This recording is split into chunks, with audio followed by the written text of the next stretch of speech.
مشاهدينا الكرام، أهلا وسهلا بكم في هذا اللقاء الخاص مع السيدة أنييس كالامار، المقررة الخاصة للأمم المتحدة لجرائم القتل من خارج القانون الدولي. أهلا وسهلا بك سيدة كالامار. سؤالي الأول: أين خرقت الولايات المتحدة الأمريكية القوانين الدولية بالنسبة لك؟ In the context of the targeted killing of General Soleimani on January 3rd, 2020, according to my investigation, I believe that the United States has violated the UN Charter regarding self-defense and violated international human rights law.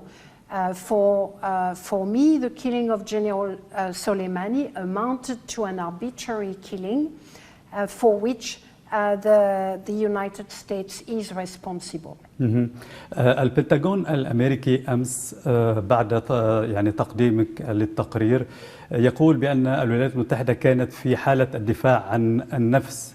Under the UN Charter, the definition of self-defense is very strictly understood. There should be a state can claim self-defense against an attack. Over the years, it has been understood that states could claim self-defense against an imminent attack, provided you can demonstrate imminence. And imminence does not mean in 3 years. Imminence does not even mean in 1 week or 2 weeks. Imminence means what it means. Very, very time-based, very time-sensitive attack. In the case of the strike against General Soleimani, the United States has provided the Security Council with a letter explaining how they claim self-defense. They've done the same with the US Congress, and they've also done it in general public interviews. I have reviewed the letters. I have reviewed their claims. They do not demonstrate that General Soleimani was involved or was planning or was preparing an attack, let alone an imminent attack. They speak in very general terms, and therefore, in my opinion, they fail to demonstrate how their strike could match and meet the requirement under the definition of self-defense. I should add that what they have done is part of an evolution that has been worrying me and many others for a number of years now. The first problem is that they have distorted the notion of imminence, in that it is no longer a time-based principle, but it has been interpreted to mean that a state needs to act before, because if it doesn't act now, it will not be able to act effectively in the future. That is not what the UN Charter meant. And the second and very important distortion is around the principle of sovereignty, which we know is at the heart of international relations and at the heart of international law. The United States and a few other countries have developed the concept of unable or unwilling. And they argue that whenever a third state is unable or unwilling to respond to a threat, then the United States has the right to intervene. That is not something that has been accepted at all by the international community. It's really just an American interpretation of international law. So what happened on January 3rd is both in keeping with an evolution that is very concerning, but it is also a striking development. Why? Because they targeted a state official. And until now, these legal gymnastics had been applied to non-state actors deemed to constitute a terrorist threat. On January 3rd, these legal contortions have been applied against the high-level representative of a state outside a known armed conflict and on the territory of a third state.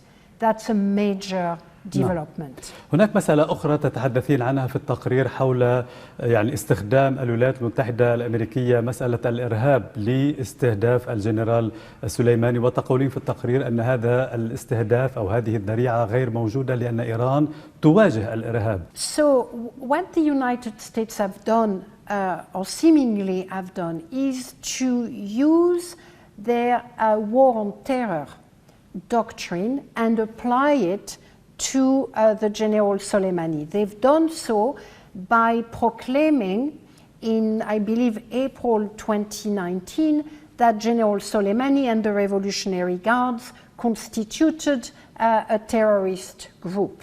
And so they've applied that concept to a state group and therefore have justified the killing of General Soleimani in the same way they would have justified the killing against the head of Al-Qaeda, for instance. So that's the first thing. The second point that has been made, you know, not necessarily by me, but by others, is the fact that actually the definition of terrorism that has been applied to General Soleimani was only done by the United States. So Iraq and other countries were not under any obligations to take steps against General Soleimani just because the United States had deemed him to be a terrorist threat. And thirdly, it was even more unlikely for Iraq to do so because for the last 4 or 5 years, General Soleimani had been an active player, an important actor in the fight against Daesh, which has been recognized as a so-called terrorist groups by the Security Council. So for all those reasons, I point out in my report that the killing of General Soleimani does highlight, if we needed to, the danger linked with the war on terror rhetorics and the war on terror framework and approach, and more generally the danger of applying a counterterrorism regime to such situation. هل كان لك اتصالات مع الجانبين الأمريكي والإيراني لجمع المعلومات التي وردت في هذا التقرير؟ If you are talking about American or Iranian officials, I've certainly tried to do so. The Americans have not responded to my demands thus far. At least I've had far more opportunities to engage with Iranian officials who have had access to my report and who have discussed many aspects of the report. This being said, I was able to access American experts, including ex-government representatives who were able to give me more information about the nature of American politics and policies. هل يعني أنت مقتنعة بأن هذا التقرير الذي صدر عنك وكل النشاط الذي تقومين به سيؤدي إلى نتائج أنت تواجهين الولايات المتحدة الأمريكية الآن؟ Look, I don't think I am just talking about the United States. Let me be very, very clear here. I have used the case study of General Soleimani because it is, like I said, it is a striking development. It's a state official has been targeted. But in my report, I do also point to the fact that Iran itself, in its response to the killing of General Soleimani, also violated international law, and that its attacks on January 8 were done in retaliation and therefore were not done in self-defense according to international law. My main concern, to be honest, is with the Iraq and with the Iraqi people, whose territory has been violated by both actors, and who are at the heart of a proxy war and who are victimized by a proxy war waged by the United States and Iran. More generally, my report is actually not on General Soleimani per se. My report is on the necessity to understand that as an international community, we are now confronting very dangerous prospect. We are confronting the possibility that the strike against General Soleimani could become the starting point for more strikes against state officials. That's extremely dangerous. We are confronting the fact that such development could lead to warfare, to an open war that was de-escalated after January 3rd, but we don't know whether the de-escalation will work next time. We are confronting the fact that drones are at the heart of the new war of the 21st century. Why? Because these are weapons that have little political cost associated to them. It doesn't cost the United States much to send drones to Iraq because their American lives are not involved. It will not cost much political cost to Iran to do the same. The drones, because they are so operationalized from far away, without troops on the ground, make it very possible to wage war without the public being worried about. That's extremely dangerous. What does it mean? It means that the whole world could become a warfare, could become an armed conflict, that countries after countries could be drawn into low-intensity armed conflict simply because some of the main actors around the world do not have to pay a cost for waging those wars. This is why I am calling for far greater control, far greater standard, far more robust control and regulation over the development of drones, the use of drones, the export of drones, and the use of force through drones. في التقرير تتحدثين إذا فهمت بشكل جيد عن ازدواجية في المعايير، تقولين فيما لو حصل هذا الأمر، هذا الاستهداف لسليماني حصل لجنرال في دولة غربية، ماذا كان سيحدث؟ أعيد طرح هذا السؤال عليك، ماذا كان سيحدث لو استهدف جنرال في واحدة من الدول الغربية؟ Yes, I mean, I am, I want to make it clear that the killing of General Soleimani was a significant development in international law and, of course, in international relations. And that if any high-level official of democratic, so-called Western countries had been targeted in that fashion, I think we can expect the country of that official to consider this attack as an act of aggression and as a declaration of war. There is very little doubt. What happened after the strike against General Soleimani is that you have seen for days and weeks a plethora, a large number of diplomatic initiatives because everyone understood that we were on the brink of something extremely serious. The killing of General Soleimani was extremely serious. You do not go after a high-level official of another country in that fashion. It just, it just is violating every single principles, not only governing international law, but governing international relations. So I think that's the message that I wanted to communicate. This is why I'm hoping that the international community and the United States will understand that we avoided the abyss after that strike, let's not tempt devil one more time. Let's make that the one and only moment where such a step would have been taken. سنعود إلى التقرير. في هذا التقرير تتحدثين عن أن الولايات المتحدة الأمريكية استندت أو تقول أنها استندت إلى المادة 51 من ميثاق الأمم المتحدة لاستهداف الجنرال سليماني.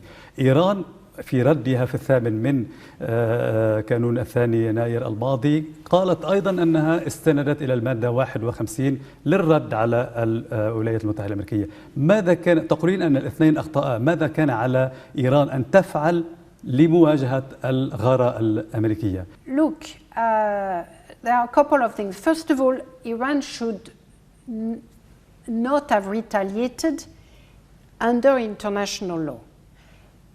Under international law governing the use of force between states, under the UN Charter,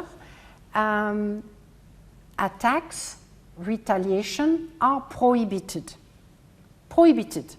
That's, that is one of the key principles that was enacted after World War II. You do not attack another state. That's it. The only way Iran could have reacted was not in reaction, but it was in order to prevent an attack, an imminent attack by the United States. So if you're asking what they should have done, nothing. Under international law, they were not allowed to react in retaliation. انتظار الأمم المتحدة الذين لا يتحركون دائما. That's of course at the limitation of the system, but it is a reality of it that retaliation, the concept of retaliation, is not acceptable under international law, and it is not acceptable under the UN Charter. That's, so do you feel that this is a problem? Do Iranians feel that it was an impossible proposition and that they needed to demonstrate that they were able to respond? That's possible. You are asking me what the international legal position is, and it is very clear. The United States should not have attacked General Soleimani, supposedly to preempt future attacks, but really because of what General Soleimani had done in the past. And similarly, the Iranian government should not have retaliated for the killing of General Soleimani. That's the reality of international law. That's the reality of international relations. لكن للأسف في الواقع الوضع مختلف تماما. يعني ما تتحدثين عنه القوانين الدولية والمواثيق الدولية ربما هي نوع من الأحلام التي لن تتحقق، ولكن الدول على الأرض تريد إثبات وجودها، وإلا فإنها ستتعرض دائما للضرب وللضغط من قبل القوى الكبرى، وهذا ما حصل على ما يبدو مع إيران وفي مناطق أخرى في سوريا ولبنان وغيرها.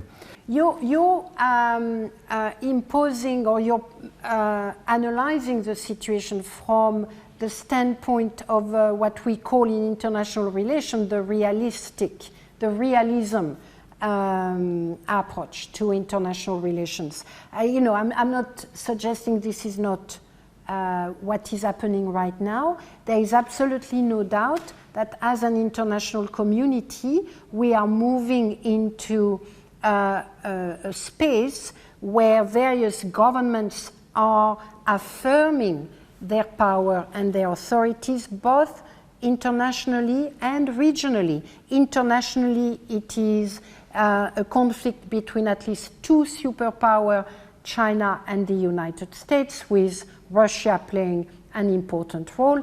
Regionally, we have many proxy wars reflecting those tensions.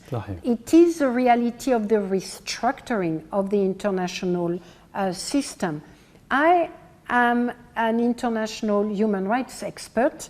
I am here to insist upon the fact that whatever states think is in their best interest, there are also other values that can be put forward, including the value of global peace, including the fact that the vast majority of countries around the world are frankly pissed off, both with the United States and with Iran, and that neither one of them are models for the way the international community wish to see international relations evolve. Now, I think what you are also pointing to, in my view, is the fact that there are vacuums.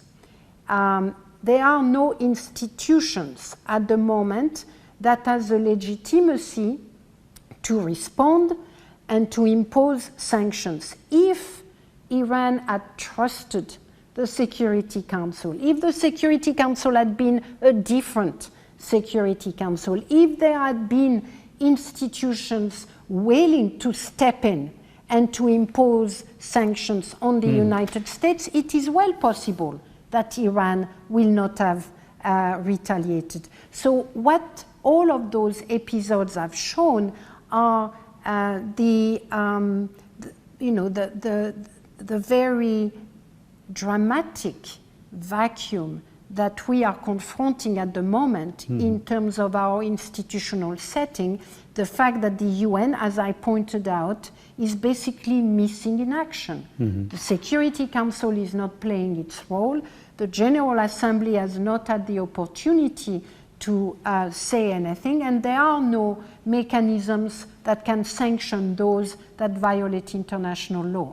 So this is a situation we are confronting. It is, the onus is on all of the members of the international community to ensure that what happened in January is not repeated. Can we trust them? I don't know. سيدة كالامار، بكل صراحة ووضوح، هل هذه التحقيقات والتقارير التي تصدر عنك ستؤدي إلى نتائج مرجوة في ظل موازين القوى الموجودة حاليا في الأمم المتحدة؟ I think you're pointing to an extremely important characteristics of the world and the current context, the restructuring of international relations and the reconstruction of an international system with new superpowers or different superpowers. What do we do as independent experts? What do we do as special rapporteurs whose mandate is to report on human rights violation and to raise the alarm when crises are mounting? That's what we do. That's what I do. I've done that for that particular strike. I said, we're looking at a cliff. It is, as a first step, the most important step to take at the moment is to try to regulate the drones. Is it going to be a panacea? Probably not, but it is an important step.